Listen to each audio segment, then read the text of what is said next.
All right, let me just check real quick if my YouTube is live.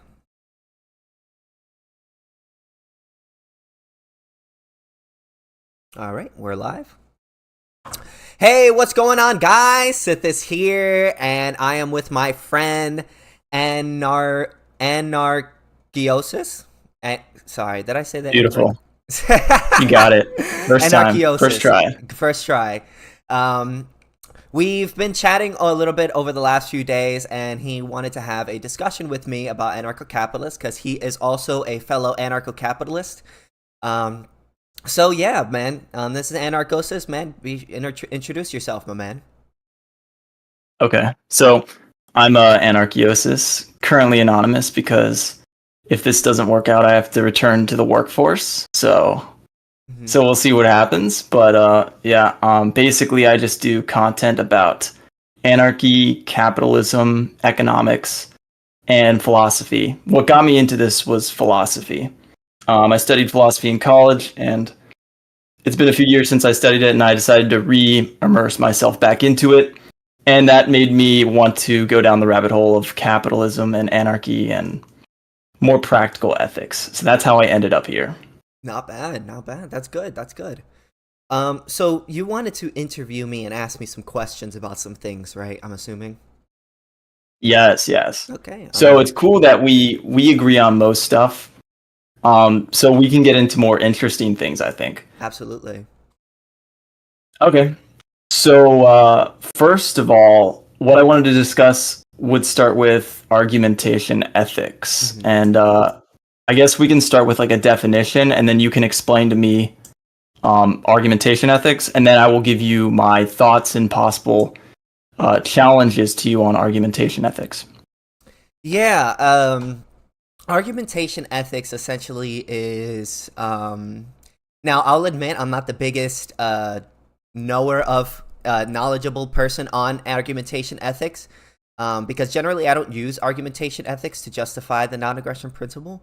But the argument that a lot of people use with argumentation ethics is that essentially, if I'm not mistaken, it is that when you make an argument, you are choosing to not aggress over aggressing, whereas you're basically stating a preference through your actions, which is basically making an argument over committing an aggression.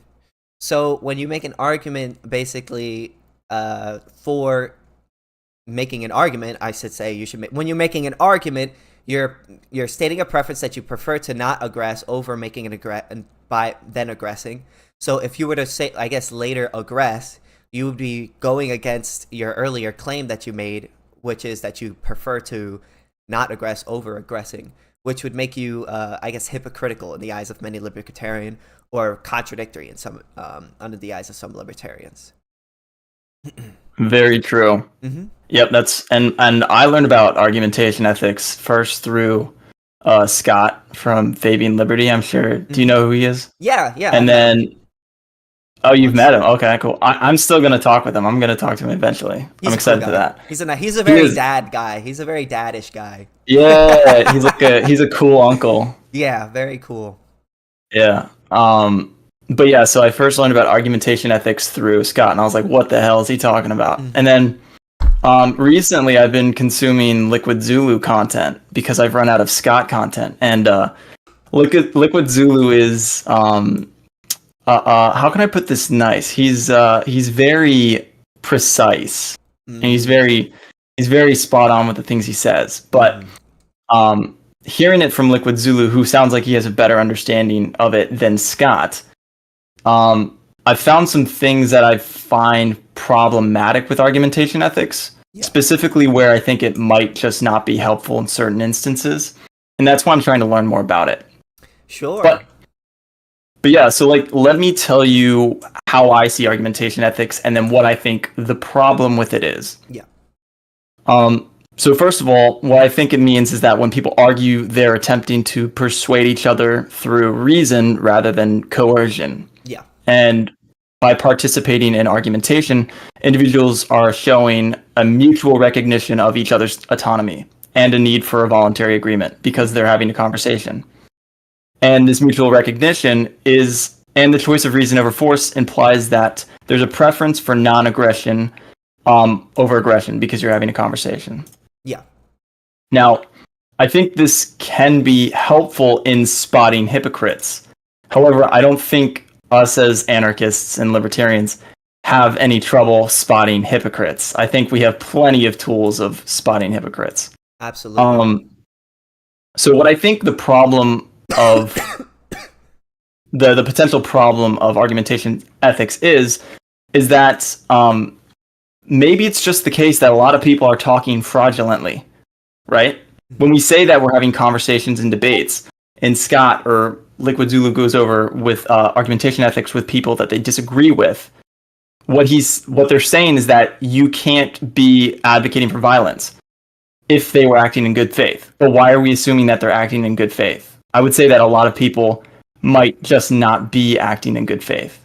Mm-hmm. And that's what argumentation ethics does. It essentially calls out people for being hypocrites. But their followers have seen them do like hundreds, thousands of hypocritical things. And it's like, why is this one thing gonna, throw them off the train? I don't think it will. So argumentation ethics, I see, is just an additional tool to spotting, hypocritical behavior, but I don't think it's very useful besides that. So do you have any thoughts on that? So if I could sum up what you're saying, you're basically saying that pointing out hypocrisy isn't really going to change many people's minds because most people are hypocritical in most ways, basically. Is that what you're trying to say? Yeah, pretty much. And also, like, people just won't even be able to follow. Like, 1% of people will be able to follow what argumentation ethics even is and then see the hypocrisy from that.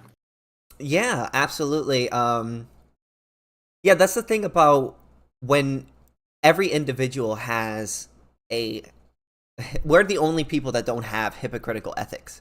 As in, our ethics are, we believe in the non-aggression principle in every situation. Whereas everybody other than us, well, maybe not everybody other than us, but everybody has a hypocritical ethic to some degree. So just simply calling out, oh, well, you have a hypocritical ethic isn't going to really do much to people who are surrounded by other people who also have hypocritical ethics. So the people who are watching it aren't really going to change their mind because they're hypocritical as well, if that makes sense.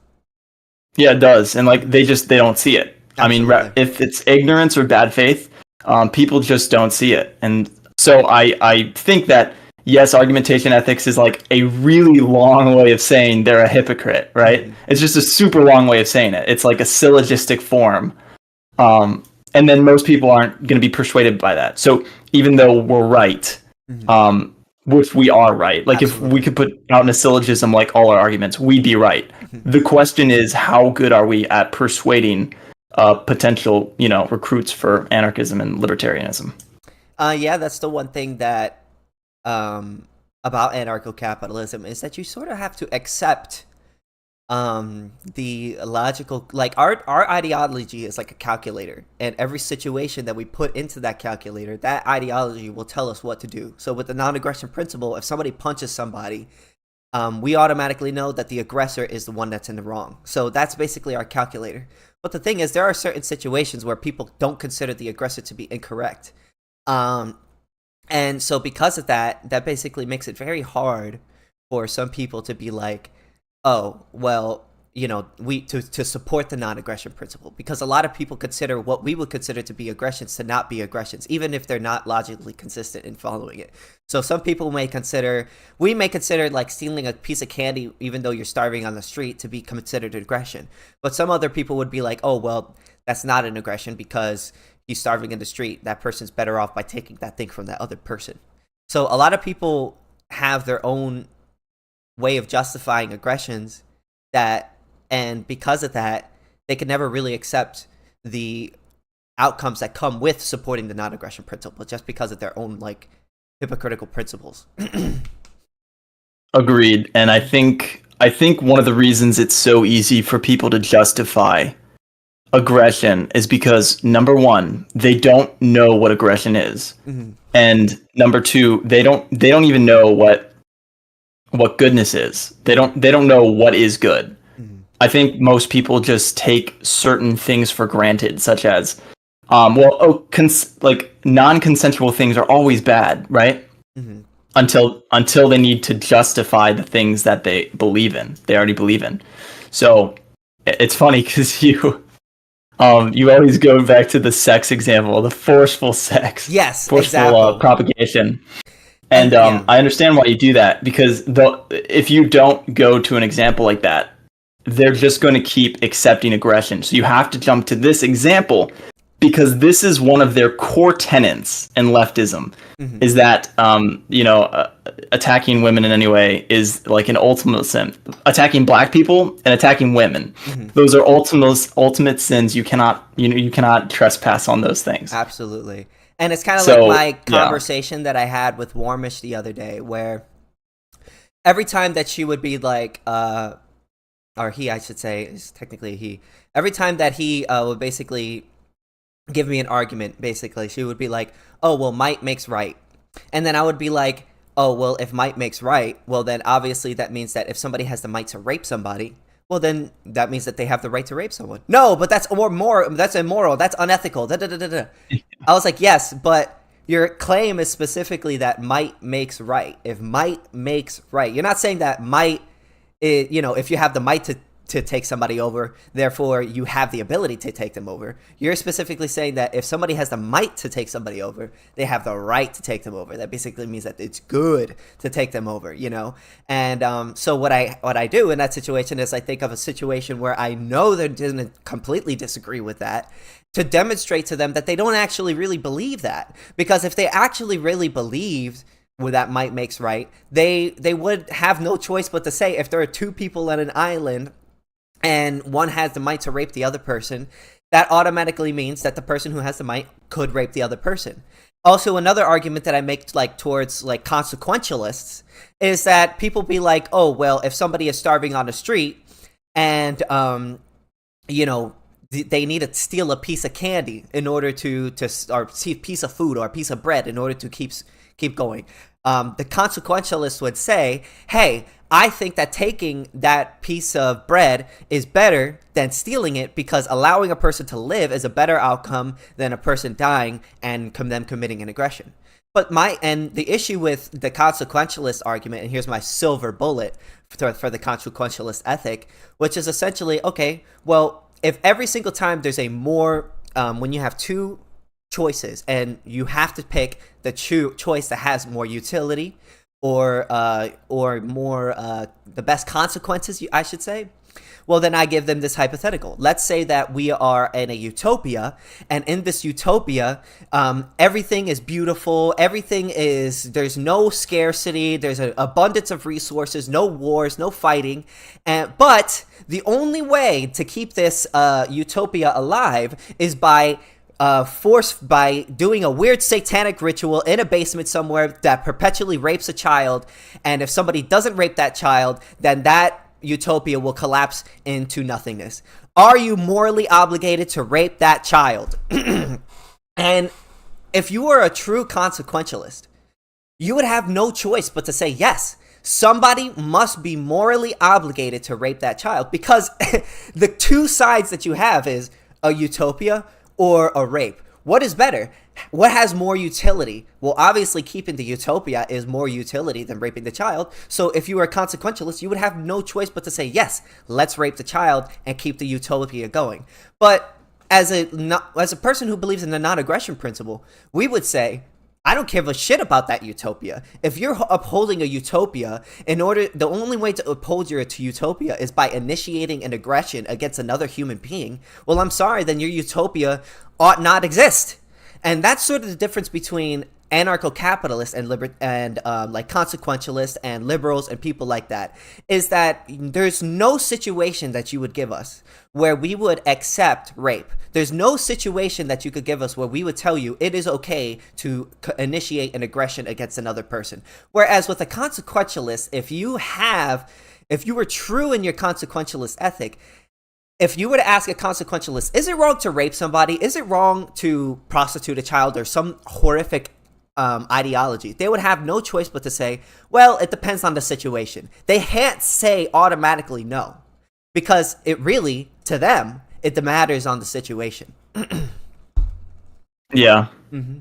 And this actually leads perfectly into the next question I had for you, which is the idea of egoism versus moral realism. And Hmm.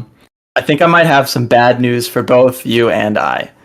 Um, I believe that I've logically deduced that egoism is like inherently, definitionally true within all people. Hmm. And then I believe I've also logically deduced that from that correlates determinism and also consequentialism are true by nature, and we cannot be anything other than that. A consequentialist? Yes. Okay. All right. Explain. All right. Let me pull up. Okay. So, first of all, when it comes to psychological egoism, it's essentially the idea, the descriptive claim that individuals naturally act to their own self interest and cannot do otherwise. And I actually came across this idea when I was studying praxeology, because I was getting deeper into Austrian economics, and I was going through praxeology, and I was like, okay, man acts. And basically, I came across this idea of like tautologies being true, definitionally true. And this connected me back to something I was studying earlier, where I was developing a theory of like self-interest before I even knew what egoism was. When I was younger, I was like, it seems to me that everybody does things in their own self-interest, and you can't do it otherwise. And it was only when I got older that I actually I found material that actually, became what I know to be egoism today. And so I believe that I've logically deduced that there's an axiom where you are an egoist and you cannot escape being egoist. That doesn't mean we have to operate in a utilitarian framework in society. And it goes deeper than that. We'll get into that. But first, I'm just going to tell you about the logical axiom I think I've developed, which is the self does what the self wants. Okay? And basically, what I'm saying here is an axiomatic and logically undeniable truth within how we understand human behavior.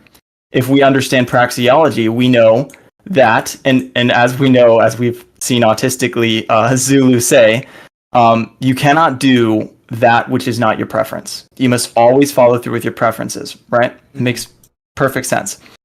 And the reason why you can only do what you prefer is because you can only do what you prefer. It's tautological, right? And this is because of you. So essentially the statement is saying that it's a foundational principle for understanding human behavior. If we try to refute this, it involves the concept of individuals acting according to their preferences, which reinforces the statements. You will always do what is in your self-interest. And I don't think this is a bad thing. I think this is actually what Ayn Rand was getting at when she was telling us about rational self-interest and egoism. I think she was telling us that, well, she went a step further and said that we ought to act in our self-interest. Yeah. But from what I can tell, it seems that everybody is an egoist and cannot not be an egoist. Okay. Yeah, I certainly agree that us human beings, we act in our self-interest. And just one thing I want to add to that that adds on to your point, which is that even when you're doing something altruistic, you're doing it because you're doing it to not because you're getting some sort of financial profit, but you're making what they call a psychic profit. So like, let's say like I see a kid on the street and they see them hungry.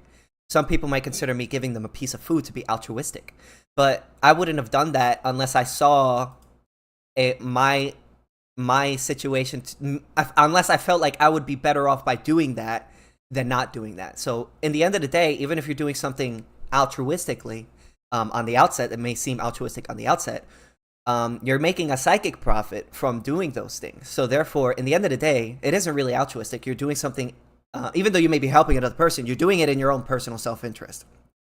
That makes sense. Yes, exactly. I'm glad you agree with me, bro. I'm glad Absolutely. you agree. Okay, nice. So we're on the same page. Yep. Okay.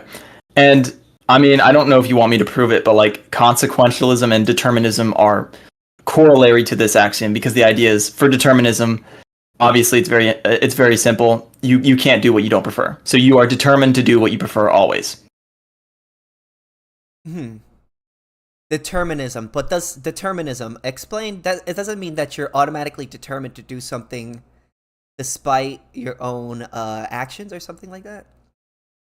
So yeah, so determinism and free will has been like a long debate in the philosophy community for, as long as philosophy's existed.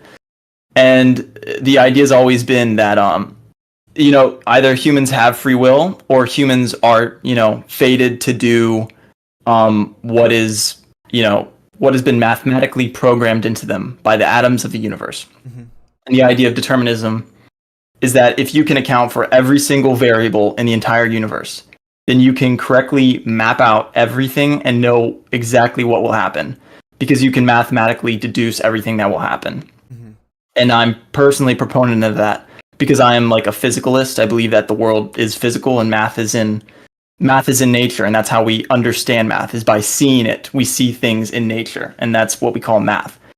And so if you can take account of all these variables, you can map out everything, and that just leads into determinism, where everything is fated to be because cause and effect, because of the law of causality. Does that make sense? I'll admit I'm having a little bit of a hard time. Okay.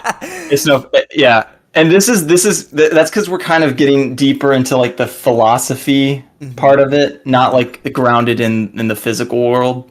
But I'll admit this to you, right? I'm kind of a new to the anarcho-capitalist realm, and I feel like I have a pretty good understanding, but when it comes to the super deep philosophical stuff, I'm kind of scratching the surface on it. So, whatever you tell me now, I may not have a great response to it. You know what I mean?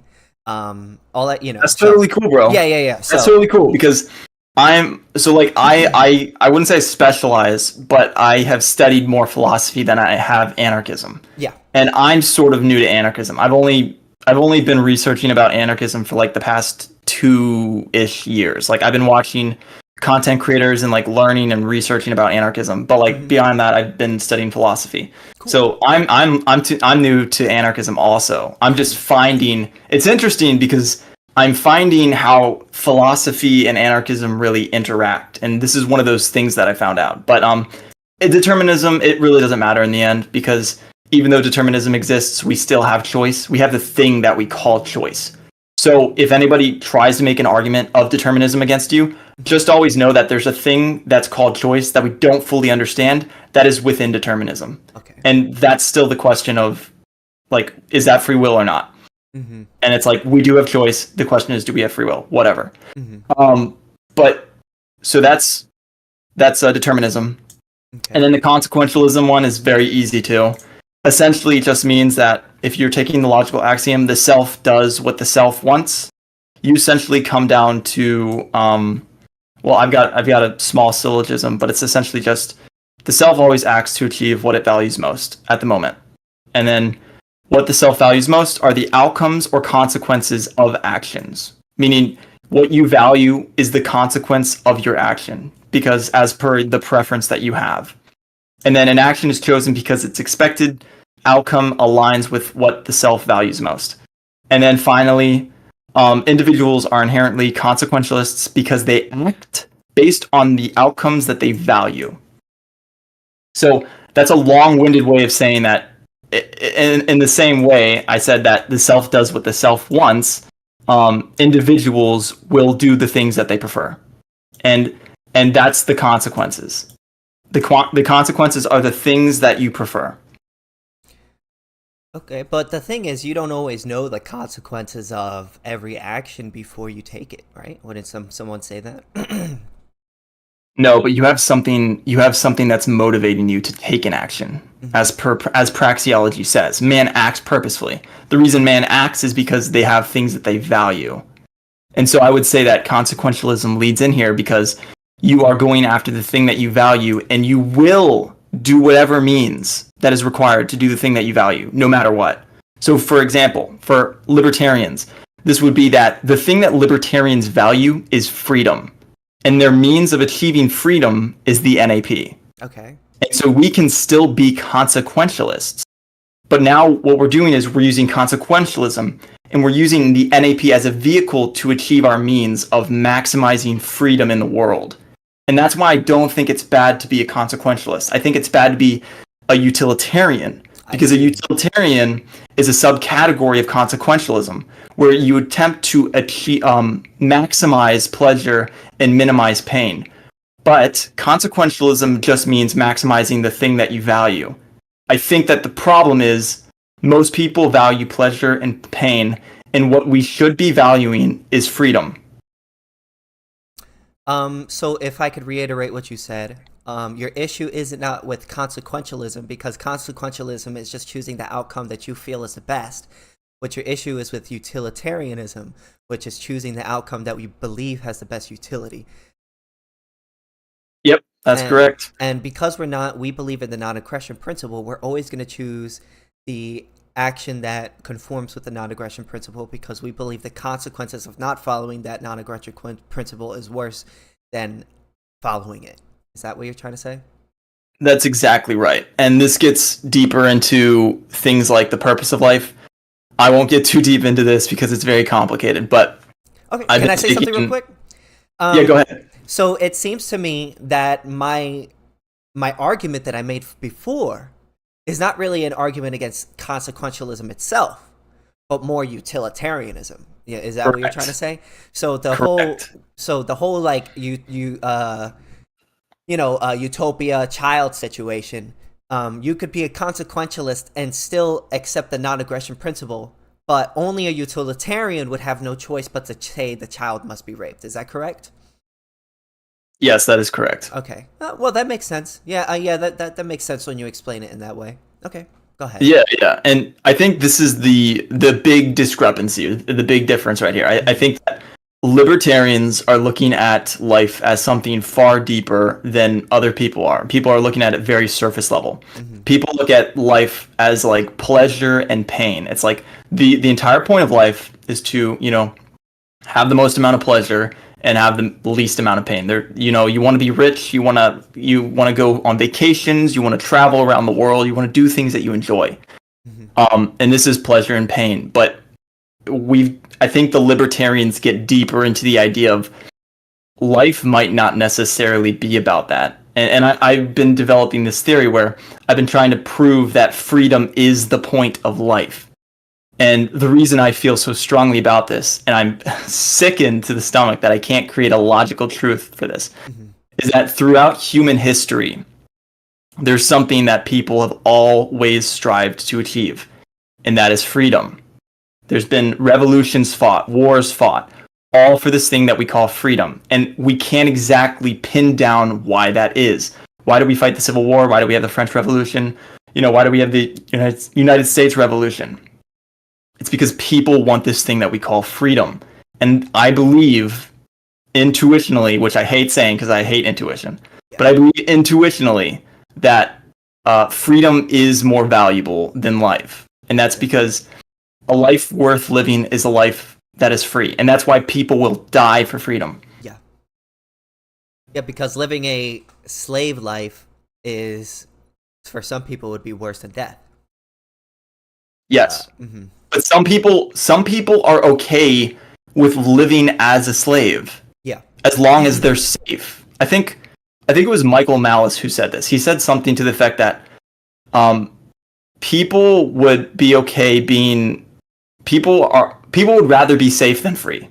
I think he said something like that. People would trade their freedom for security. Freedom for security, yes. And this is because people let their base instincts rule them. They allow themselves to be, ruled by their whims and their desires, and their whims and desires and instincts, which are all good things on a surface level, try to keep them alive. Mm-hmm. But the problem is, if you let that rule you, then you can end up becoming enslaved to those things.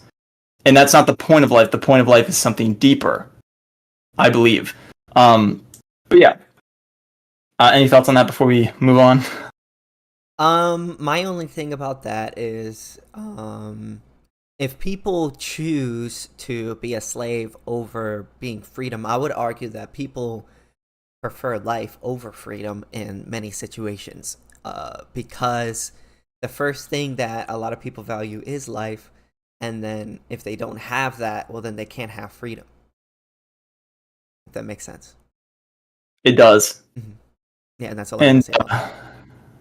okay, no, that's true. And it has made me think deeply about it. Like, why are people okay with being, secured but without freedom? And Because I would theorize that the reason why is because um you could be free on a desert island, right? But you won't have any food, you won't have anything, but you're gonna just straight up die without substance or something that's gonna keep you alive. So your life, staying alive, becomes the first thing that you worry about, and then once people are able to keep themselves alive and they're able to secure themselves, freedom sort of becomes the next thing, because you can't be free unless you're alive. And that's why people will do things to other people that would go against their own ethic, because they're like, oh, I'm willing to risk another person's freedom if it means keeping myself alive, you know. And that's sort of like the selfish nature that individuals have. um, yeah, so yeah, that's absolutely right. that's why I think I mean, basically, capitalism, sorry, I was just going to say, that's why I think capitalism is the best system, because it creates such an abundance that we don't need to worry about, like, having to fight each other for food and bare subsistence. That we have everything in abundance, and then we could focus on things that are actually um, more important than just simply staying alive, such as being free. exactly. Hmm. Yep. I always thought that we should supercharge the economy, get rid of all social programs. And like, if we just did this for God knows how long, it wouldn't even be that long. Like Yeah, 40, 50 years. If we supercharged the American economy, we could achieve nuclear fusion energy. We could absolutely. achieve AI. We could literally get rid of all base level, entry level jobs. Hmm. And wealth would be so abundant that people that are entry level would only have to work extremely minimal amounts of time. Absolutely. 5 hours a week. Like, you could work 5 hours a week possibly, and you could live off of that, because the economy would be so supercharged with wealth. We would have so much technology and money that we wouldn't need to work. We'd have so much deflation that you could work a 5 hour job and live a fantastic life. Yeah, Um, and opposed to a lot of the Chicagoans, the Chicago school guys, that Freaking deflation, Chicagoans. those guys, they say that deflation is not good, whereas I say deflation is very good. And if we only had a sound money that was increasing in value over time, people wouldn't need to be taking out loans. People would no longer need to put their money into all of these ridiculous different stocks and bonds and complicated ways to try to keep their wealth, retain their wealth.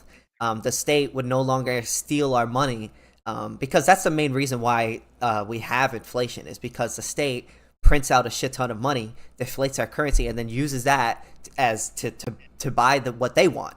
And if we got rid of intellectual property rights, all of these fucking regulations, welfare programs, Medicaid, Medicare, all of that shit, and all the regulations when it comes to AI, cloning, CRISPR, and all of these other technological advances, because all of these other countries are going to do without regulations, are going to get it ahead of us, and then they're going to beat us. And nuclear energy, and we, like you said earlier, we would have such an abundance. We only need to work 5 hours a week, but all of our wealth is being stolen through all of these regulations and inflation and state government fucking laws. Yep, and used in unsustainable ways. We're essentially just burning money. We're just burning money into the air. Yeah. They call you KingSithis, but they should call you the king of leading me into my next points, because you're so good at it. Yeah, go ahead. Yeah, so it's interesting because so the next topic is the idea of principled versus unprincipled libertarianism. Mm-hmm. Or I would call myself, since we both know now that I'm a consequentialist, we can move forward with personally, I don't think that anarchists and libertarians should try to maintain control over the state, or try to I don't think that we should be attempting to vote in an anarchist or libertarian president, because I think it's a fairy tale. I think it's a dream. I think it's impossible. Yeah. I think it's impossible. Yeah. And my next point, you're not going to agree. Oh, okay. Go ahead then. Okay, so what I think we should do is join forces with people who just have interest in capitalism. I think that we should try to maximize capitalism and minimize any type of socialism by any means necessary. And that means if we have to vote for conservative presidents, I say we should have to do that. Absolutely. And the reason why... Oh, okay, interesting. Because I see lots of libertarians. It's just funny because I'm assuming you watch the... Trump talking in the libertarian. Yeah, that was hilarious, dude. Yeah, he got booed like you would not believe. Yeah. Holy cow. But the thing is, there's a lot of, I'll say this about Donald Trump, right? I don't like Donald Trump as in, like, I don't like all the things that he does. But in comparison to Joe Biden and in comparison to the libertarian candidate isn't going to win. The last year they got 1%, not even 1% of the vote. So to me, it's just like Donald Trump is clearly the better option between him and Joe Biden. But that's not me saying that I think that Donald Trump is the best, is the greatest option for a libertarian. I think that he does a lot of things that go against libertarianism, such as his tariffs and a whole bunch of other things that he's done.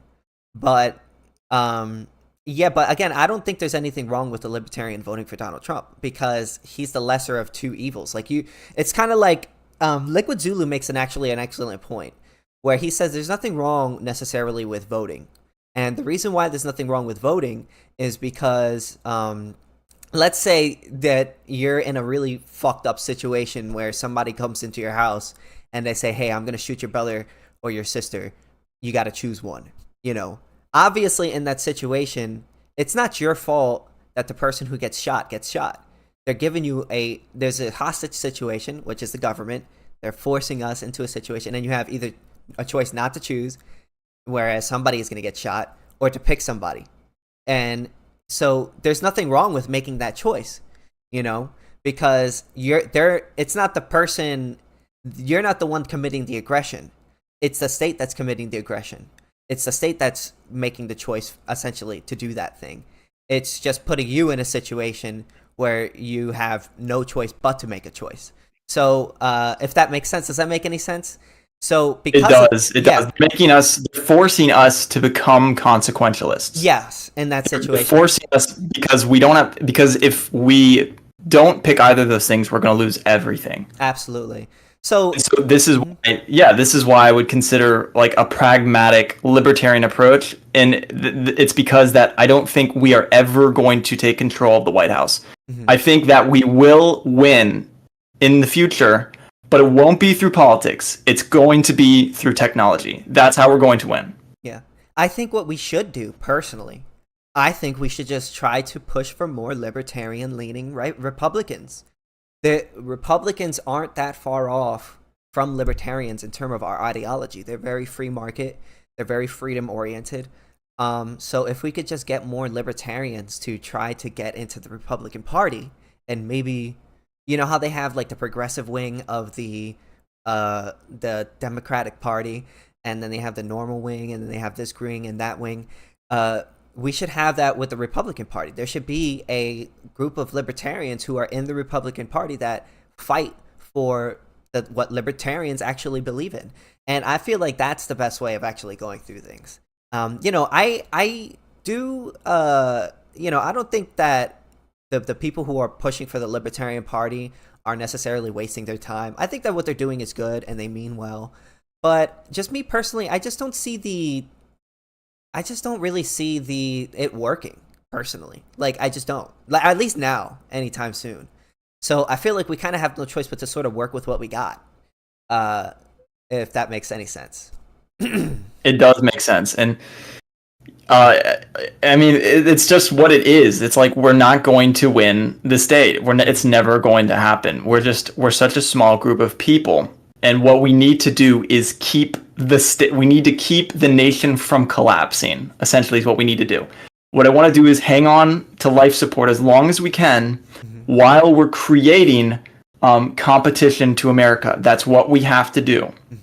These are the three biggest things that I think are going to challenge the state. Number one, the internet, freedom of information, the decentralization of internet, decentralization of information. This is the first big step that has caused a chain of reactions that is going to lead to the state's downfall, all states. The decentralization of information. That was the biggest and most important win of, like, I don't know, the entirety of existence. That's how we're going to beat states, is decentralized information. Number two, decentralized money. Bitcoin, I don't know what you know about Bitcoin, but Bitcoin is going to be a decentralized money that cannot be controlled by the state. Like, they might try to take it from us, and there will be a civil war if that happens. But this is the next step. When we decentralize money, we are now taking back that which was stolen from us for probably since as long as the state has existed, since the Roman Empire. Abolish the Fed. Abolish the Fed, exactly. We're giving back people just the base level of keeping the value that they created. We're giving that back to people. That's what Bitcoin does. Number three is going to be AI. Decentralizing AI is going to speed up everything else. It's going to speed up technology development. It's going to make people get smarter. It's made me get smarter. I'm sure it's made plenty of people get smarter. But AI is going to supercharge the economy. It's going to supercharge intelligence. People are going to get smarter. And when people get smarter, they're going to understand these principles better. And so I think those are the big three hopes for the futures. We've got the internet, Bitcoin, and AI. I think these things, and whatever comes next. We also have free private cities that are coming into task, and those are going to start challenging living inside the state. So what we need to do is keep as little destruction from happening. Let's just try to hold off a war for as long as possible, develop technology to the point where we can create competition with the state. That's how we win. It's not through politics, it's through innovation. Yeah, kind of like I 100%, 200% agree with you on all of that. AI, Bitcoin, the internet, those are the things that are going to liberate us. Those are the things that are going to bring us freedom, because it has created a connection with all human beings where now stopping people, whenever a government does something that's really fucked up, we can bring it to the light in a much easier way than we used to. So back in the old days, police used to beat the shit out of people, and because there was no video cameras, people couldn't record it and show it and put it on the internet, and there wasn't as much outrage. But now, whenever the government beats the shit out of somebody, or the police beat the shit out of somebody, and someone records it and puts it on the internet, there's now a huge outroar. People are actually being exposed because of the internet to a lot of the fucked up things that the government does on a daily basis. And I think that's sort of awakening a lot of people to what is really going on. And another thing that I didn't mention earlier is the one thing that I think us libertarians need to do is we need to stand on business. We need to stand on our principles, and which means that we cannot be apologetic about our ideology, in the sense that a lot of libertarians, they'll be like, oh, well, actually, maybe we do need driver's licenses. Actually, maybe we do need, regulations on guns. Maybe we do need to, not legalize meth.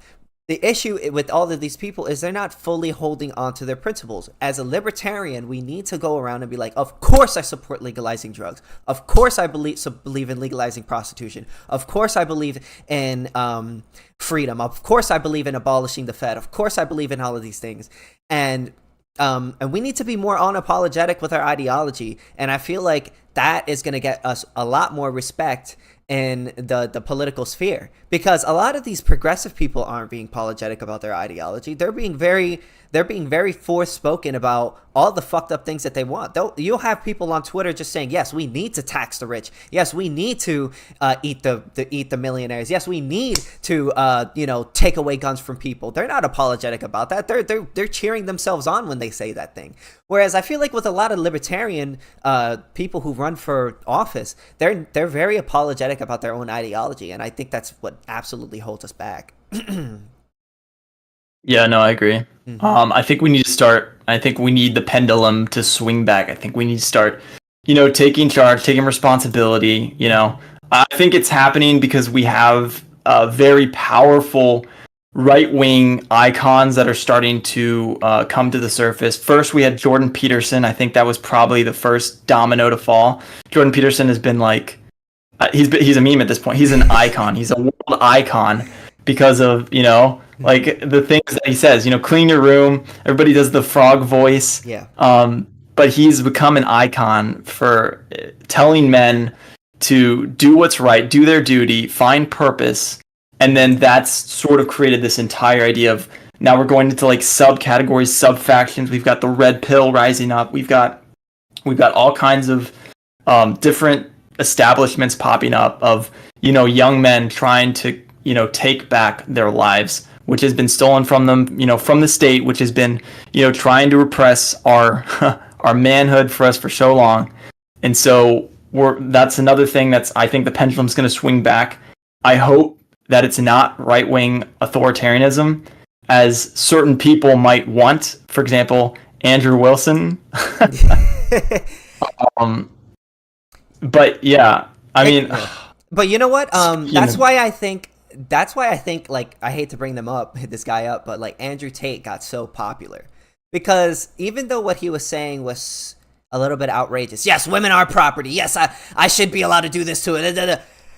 He was unapologetic with his ideology. He went on straight national TV and was just like, yes, this is what I believe. This is what I believe. And you know what? You're not going to change me. And this is how it is.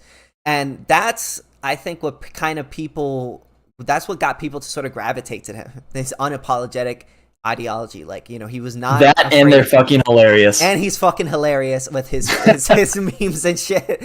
But yeah, he didn't stray away from his opinion. He was very, like, what he felt, he said, and he didn't try to censor it for anyone. And that's how we should be, us libertarians. We shouldn't be apologetic about our ideology. Like the other day, I got into a debate about somebody, and they're talking about environmentalism. And I was like, listen, man, I love to destroy the environment. I hate the environment. The environment should be destroyed. And everybody's looking at me like, whoa. And they had nothing basically to say to that because they've never heard somebody be honest about their ideology. And at the end of the day, everybody believes that they should destroy the environment to some degree. I'm the only one that's honest about it. I'm the only one that's unapologetic about it. So they have nothing basically to really say.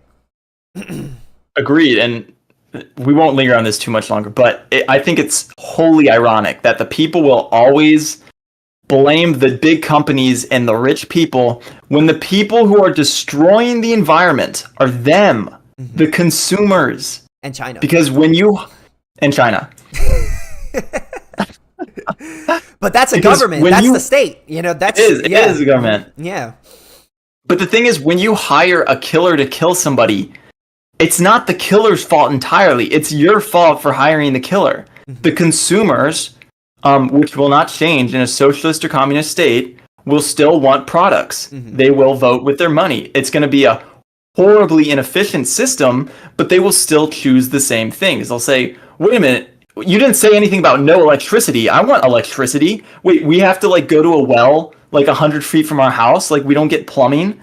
Like they won't vote for that. They will vote for destroying the environment because quote unquote, destroy the environment. Because when we quote unquote destroy the environment, that is what is, making life convenient and easy, and it gives us all the technological commodities and things that we enjoy nowadays. Absolutely. And it's just hilarious because they don't see that. They think it's the companies. No, it's the consumer. In the end of the day, these companies are only making these things so that you can purchase them. They wouldn't be destroying the environment if you didn't want the products in which they were purchasing. That's the whole reason why a business is started. Businesses don't just pop out of nowhere, produce things, and then, for no reason. They get paid by people who want that service. So it ultimately, we are all to some degree culpable for the amount of environmental damage that is happening. But that's the thing about libertarians is we don't think that's necessarily a bad thing. We don't think that destroying the environment is necessarily a bad thing because we're not hypocritical about it because every person to some degree believes that destroying the environment is a good thing. If you believe in producing anything, whether it be food, gadgets, toys, anything, you're destroying the environment to some extent. So yeah, that's really what it's all about. Like they're not really fully. Like I said, they're hypocritical. And if they just committed to literally like 20 years of pure capitalism, we would literally achieve nuclear fusion, meaning we would never mine again, we would never frack again, we would never need coal or oil. We would create 100% clean, renewable energy from fusion reactors, and it would be utopian. We would have unlimited clean energy.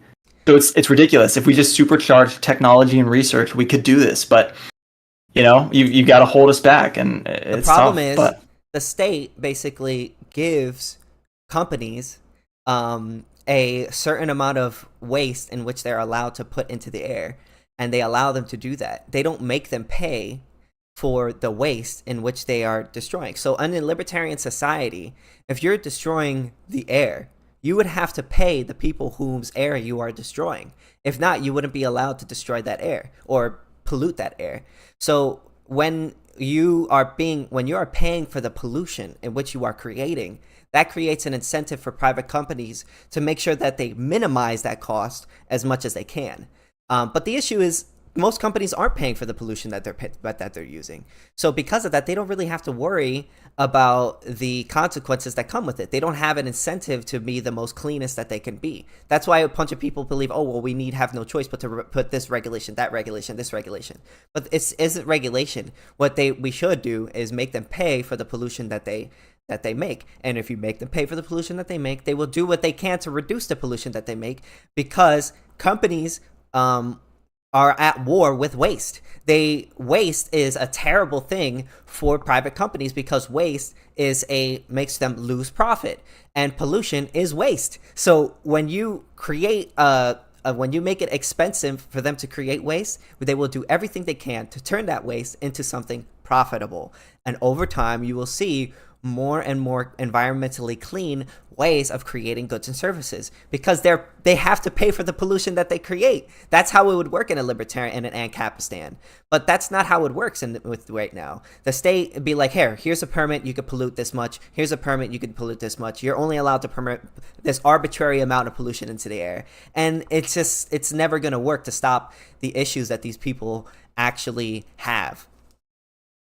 Dude, I'm telling you, if people just understood that people respond to their incentives, that would solve so many issues. But people fundamentally don't understand that. They don't understand supply and demand. They don't understand that people respond to incentives. If we pay you double to create corn, you're going to make a shit ton of corn, okay? And then nobody's going to buy it. Yeah. That's just the reality of the situation. If people actually knew praxeology, this would reduce so many of our problems. Yeah, absolutely.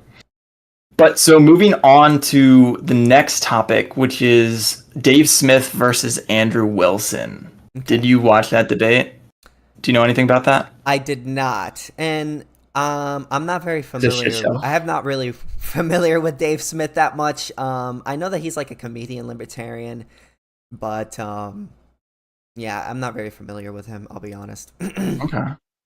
It's actually funny. The two guys that got me into anarchism are Michael Malice, first of all, and then Michael Malice got me to Dave Smith, and those were my entry points into libertarianism. But it's just so funny because Dave Smith is a really, really smart guy. Like he's a smart guy empirically. Like he knows history and he knows like Austrian economics and he knows he's got a lot of knowledge. Yeah. But the thing is, in the debate with him versus Andrew Wilson basically kept attacking him, asking him, what is the NAP founded on? And the thing is, Dave Smith didn't know the answer to that. And this is a really, really, really tough question because the question of what the NAP is founded on is a fundamental question that many people don't understand. And it's like, it goes like this. It's like, why do you believe in the NAP? Like, just tell me your answer. Why do you believe in the NAP? The reason why I believe in the NAP was because it's contradictory to use your body and say that it's okay for me to use my body, but it's also not okay for you to use your body. So to respect other people's, you have no choice but to respect other people. To not run into the contradiction in your ethic, you have no choice but to respect other people's bodily rights if you want yours to be respected. Okay, interesting. Mm-hmm. So the thing about ethics, and I know you're not, I know you don't do all the research into the ethics and everything, but as of now, and I'm sure many people will disagree with me, but as of now, moral realism, or the idea that morality exists, is very dicey. There's not actually any evidence that morality exists, and I think that's the really, really hard issue of the NAP, because the NAP is assumed to be founded on what morality should be. If morality exists, it must be founded on the NAP must be founded on it, or the NAP completely supports morality, because what is morality if not like consent? But the thing is, currently there is no evidence that morality exists, meaning good and evil, good and bad don't technically exist because we can't prove that they exist. Well, if you have two options, right, and one of them falls out of into contradiction, its negation must be true. But so here's the problem. I'm sure you've heard of the Izot problem, right? So I've watched a lot of Liquid Zulu content, and I still have trouble following what he says, because I listen very carefully when he gets to the Izot problem and essentially says that there's a contradictory ethic. Now, I understand contradictory ethics, but ethics presupposes that morality exists. Now, I agree with him on law. I agree with him with the legal system, because the legal system is something that we create that must be objectively true. It must have no inconsistencies. And that's where I think it works. But as far as morality goes, well, we haven't proven morality exists. Well, the reason why the non-aggression principle is true, because its negation contradicts itself. The non-aggression principle is the only principle that doesn't contradict itself. So there's three forms of law. There is, and I'm going to summarize this because this is kind of what Liquid Zulu goes into in one of his courses. So basically, there's not mixed law. There's law of the jungle, which is might makes right. There's mixed law. That means some people ought to aggress sometimes, which is mixed law. Well, law of the jungle is some people should aggress. Mixed law is sometimes people should aggress. And then there's the non-aggression principle, which is nobody should aggress. The first one is incorrect because it doesn't distinguish between ownership and possession. The issue is that the second that you are using your body, you're basically saying, I ought to have the right to use my body. So therefore, you're claiming ownership over your body. But if another person tries to wrestle that thing from you, well, then you're basically saying that they're the owner because they have the might to take it. So so basically whoever is the possessor of something is automatically the owner. You're not distinguishing between ownership and possession. And then, so that's kind of contradictory, because and the reason why that is because you have to distinguish between ownership, the person who has the right to use that scarce resource, and the person who possesses it. Because then you don't have any ethic at all. Basically, any person could just go up to anyone, murder anyone, and kill anyone. So that's off the table. So the second one is what you call mixed law, which is essentially some people have, or sometimes it's okay to aggress. The issue with that is that you're not, in order to have a ethic, it must be universalizable, because if not, then it's contradictory. Because the reason why is because every single person who has the capacity to reason is able to be held responsible for the actions in which they commit. They're able to choose the actions in which they commit. So because of that, to say that one person is allowed to aggress while the other person isn't allowed to aggress, you're basically saying this person has the capacity for reason, but this person does not have the capacity to reason, so therefore he has the right to aggress on that person. Or you're saying that you have two different sets of law, one that applies to this person, but it doesn't apply to this person. But you can't have two different sets of laws for two people that are capable of reasoning. You have to have one unifiable ethic, because that's contradictory. So to say that one person's able to aggress against another, whereas this person's not supposed to aggress. Again, that's contradictory because you have two different ethics for two different people who are capable of reasoning. So that's a contradiction. So then there's a non-aggression principle, which just means that no one has the right to aggress. It's universalizable, and it doesn't have any contradictions. You can distinguish it ownership for possession, and it's a unified law that applies to every single person that's able to reason. So because the other two run into contradiction, its negation must be true. That's the only option that's left. I agree with you on the legal standpoint. Mm-hmm. I just want to say that first. But let me ask you a question. Mm-hmm. Is it wrong to murder? Yes.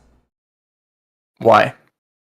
Because the second that you say, the second that you murder somebody, you basically have demonstrated that you believe that it is okay to murder somebody. So at the second that you murder somebody, you would be stopped from arguing that another person is okay to murder you.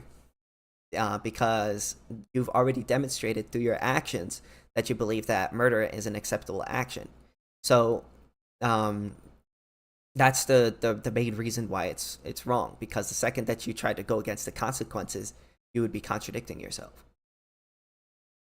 Okay, but consequences aside, and I think this is my problem with most of Zulu's stuff, is he says things are wrong, but right and wrong imply a moral. If he's talking legally, I agree with him.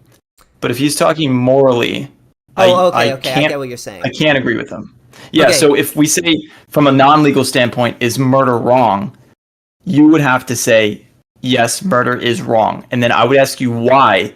And then you would say something, but you would essentially have to be proving the intrinsic value of life. And proving the intrinsic value of life sort of wraps back around to moral properties. But go ahead.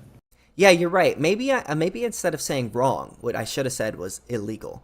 See, I guess you're right when you say that wrong is more of like a subjective standard. It's more of just like, oh, I think that's wrong, I think that's right. Whereas law isn't speaking about wrong or right. It's more just about what is legal or illegal, what should be stopped and not stopped, if that makes sense. Yes, and I'll tell you this funny truth that actually blackpilled me a couple days ago, which is that I was arguing with First Amender. I know you like that guy. Oh my god! And so I was having a discussion with him, and afterwards, I just realized that at the end of the day, all arguments essentially boil down to, I want this to happen, or no, you're wrong, and then the other person says, no, you're wrong. And then you say, no, you're wrong. And the reason why this is so funny and blackpilling is because essentially what we're doing is we're all arguing from preferences. Yeah.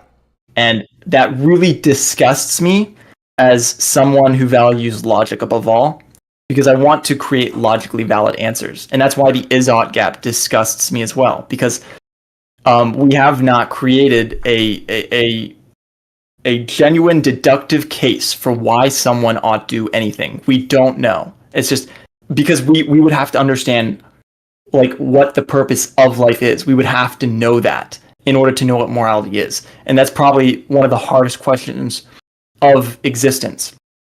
And so it blackpilled me a lot because it's really just my preferences versus your preferences. And I hate that because I want to be right. I want to make a case that's right.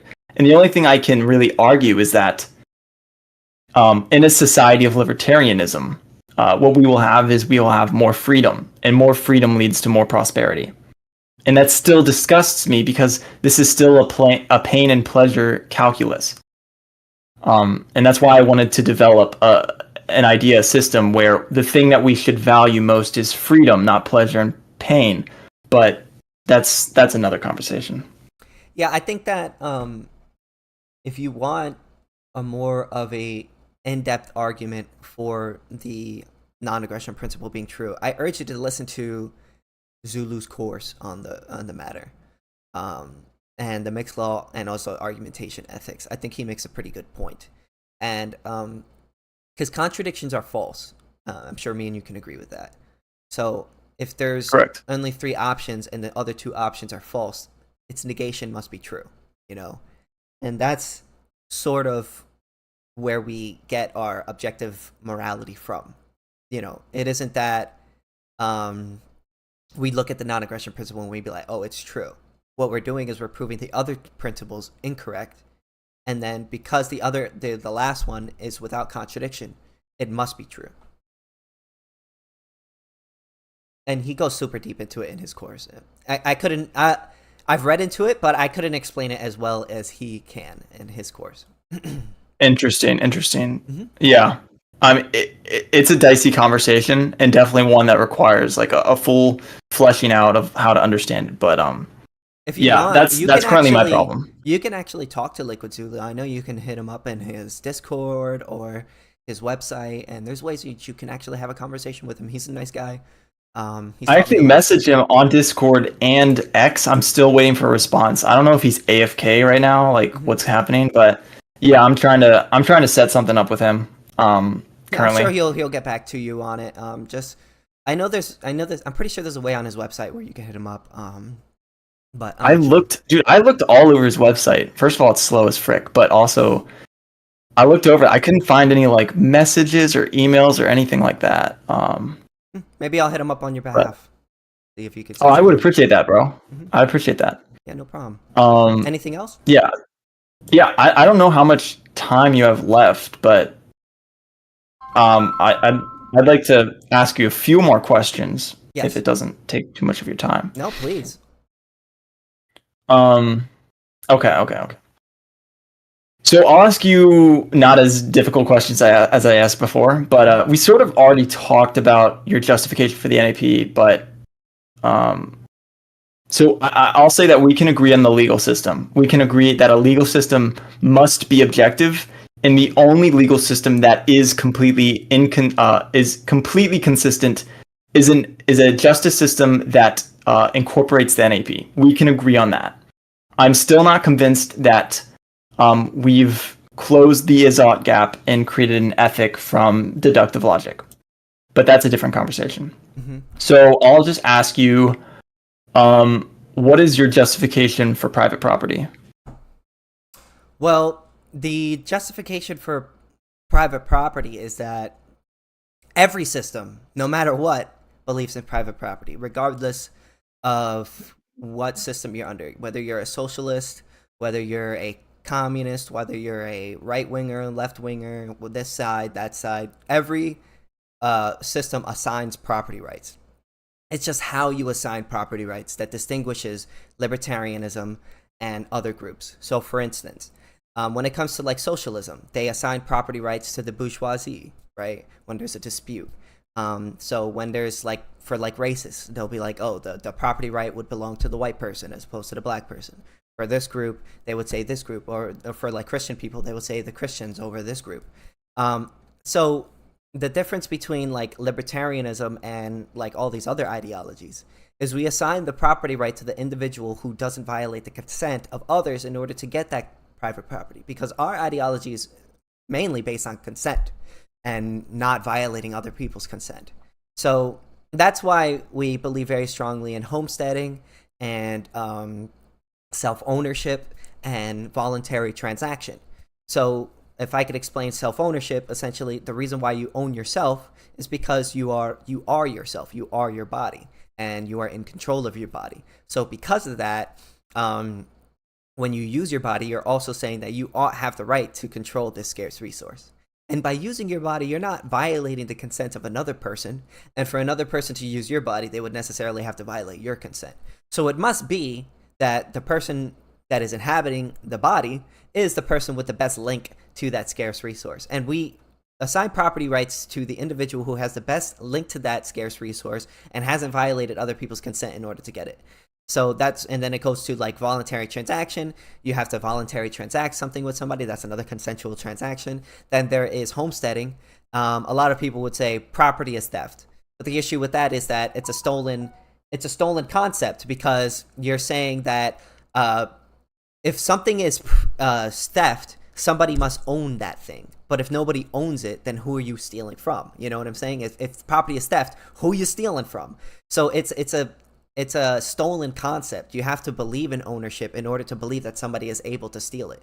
So that doesn't make sense. And also, if you by using a scarce resource without another person's position, you are stealing from other people. Well, then nobody could ever use any scarce resource ever. Like if you're stranded on an island, should you not touch that coconut in order to drink the coconut because you're gonna die? You shouldn't touch because you're violating the consent of some other person that could have possibly used that.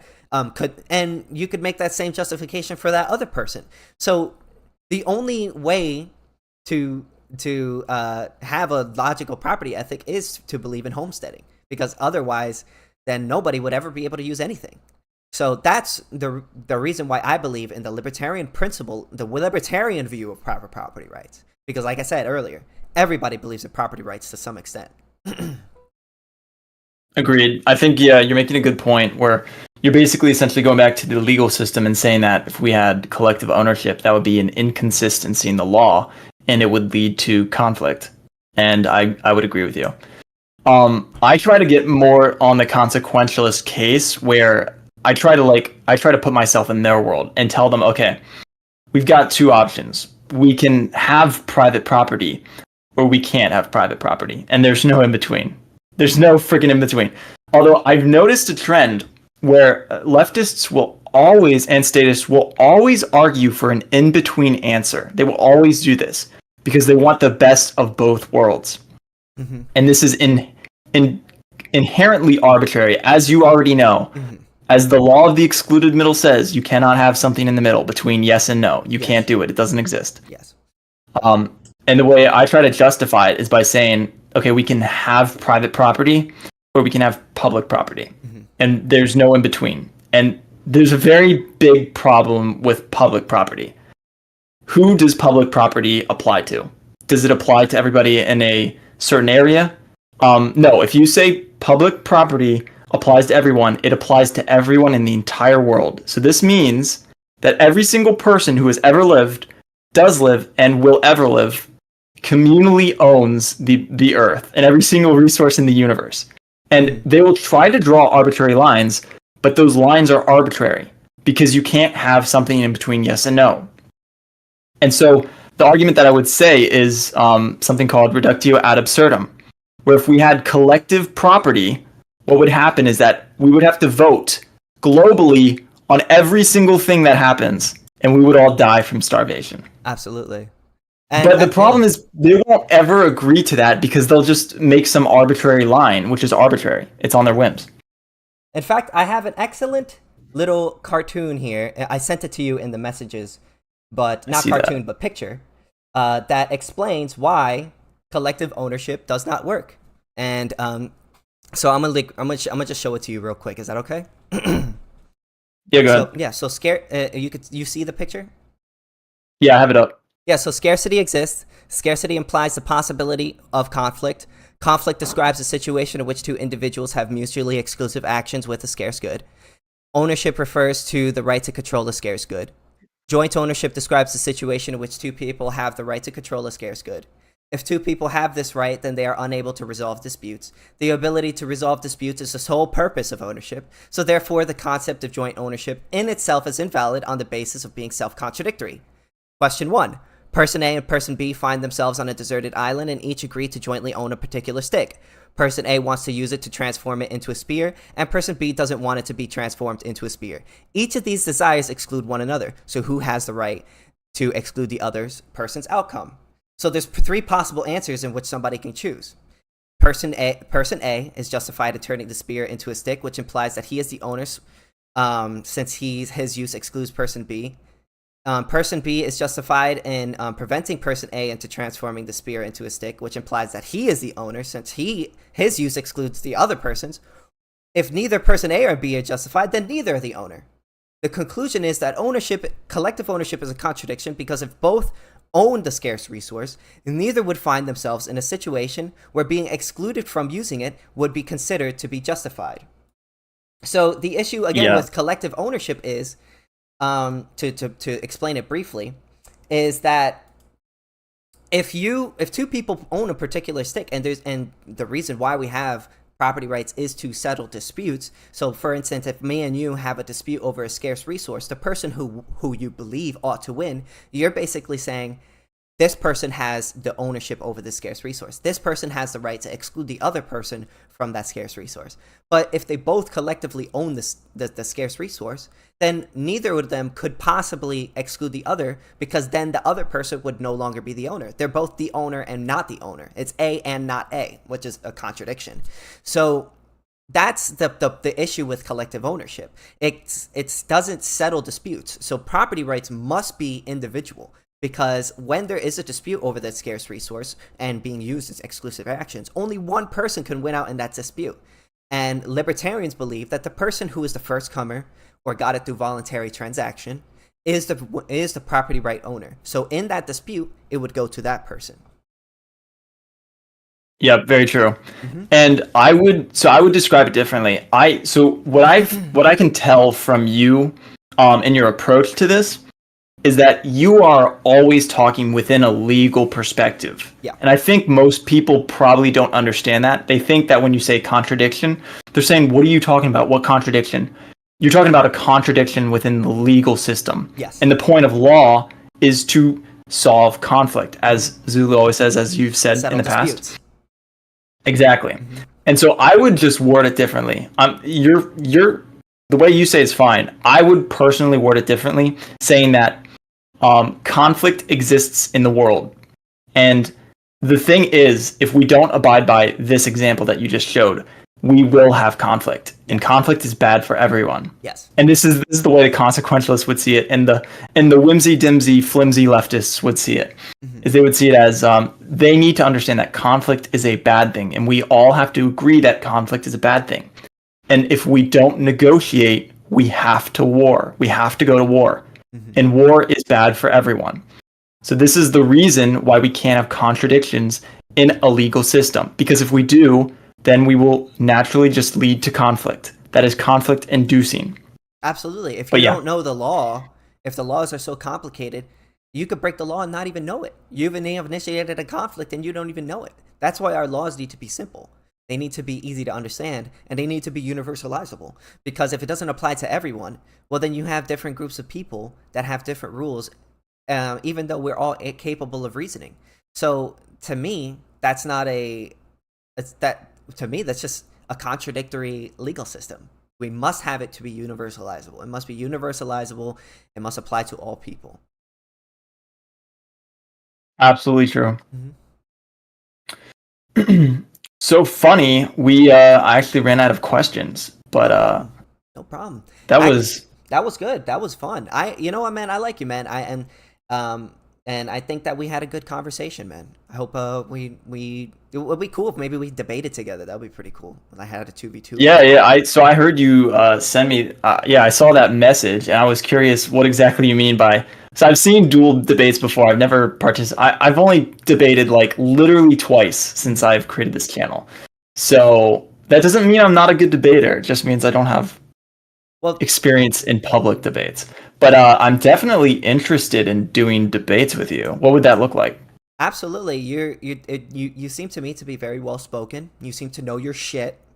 You've explained to me some things that I wasn't aware of before, of my own ideology today, so which I appreciate about that. Generally, what I do is I just look for people who are willing to debate on a specific topic, and then we usually have 2 opening statements, and then it's just like a back and forth where we debate this topic. So it could be about anything. So what I do is I just go out and try to find people who are willing to debate me, and then I set it up. I love to debate people. I noticed that. Yeah, so I think it's a good idea. I think we both have specific skills in different things. I think you seem to be very knowledgeable on the legal system when it comes to NAP, and obviously I understand more of the philosophical sides of it because I studied philosophy. So I think we could be a good combo in debates. Dynamic duo indeed. All right. But yeah, no. Also, I'm not very good at using Discord either. Obviously, because I'm new to all this, but I'm not very good at finding people to debate either. I want to have conversations with people. But I can't really find anybody. I don't know how to find people. Sometimes I'll like jump into servers and stuff, but the people are just talking about dumb bullshit that I can never like start talking. But yeah, like if you have connections of people to discuss things with, I would be more than happy, more willing to debate Yeah, I'll about see those what I can certain do. I'll see things. what I can do. Maybe we could get something set up. Anything else you want to say? Any parting words? You know, keep killing them, KingSithis. Keep killing them with that, with your dark brotherhood clan of you're a cult leader. So Yeah, bro. I that's pretty appreciate you. cool. And you know what, Yeah, bro? You're doing great work, and you know the non-aggression principle is true, and anarcho-capitalism is the for best. sure. And I'm very glad that you are as well an anarcho-capitalist. So I hope that I hope you have you keep on fighting the good fight, man. And it was a really good conversation. So I hope to see you next time, man. Yeah, dude, and let's have more discussions in the future about stuff. Absolutely, Let's do absolutely. potential collabs. I wanna get more like integrated into the community. I want to talk to more libertarians. I want to debate more socialists and own them. I want Yes, to talk to more people. I want to learn more about libertarianism. I want to challenge the things that I understand. I want to make a extremely compelling case for why we ought implement the NAP. I want to do more of that stuff. So absolutely. more than happy of, talking with you often. Maybe we can do more stuff. Maybe we can, I don't know, debate people Mhm. or like chill and do a stream and like, watch like some funny Dave Reaction Smith debate videos. or something. Yeah, we could do react videos. Yeah, Definitely interested in, just making more content and talking more about libertarianism in general. absolutely. I'm looking forward to it, and I'm absolutely open to that. So, all right, man. Fuck yeah. All right, man. It was All good right, good talking to talk, you. bro. I appreciate it. You too, brother. Have a good night. All right, see you, man. All right, man. That was actually a really good conversation, man, with that guy. What you guys think of him? Cool? Cracks it, huh? Cool guy? He's a cool guy. I liked him. Good conversation. Put me onto stuff. Very cool guy? Yeah, very cool guy. Um, yeah. That's pretty much all I got to say. I hope you guys like that discussion, that interview. Um, and yeah, have a good night, guys.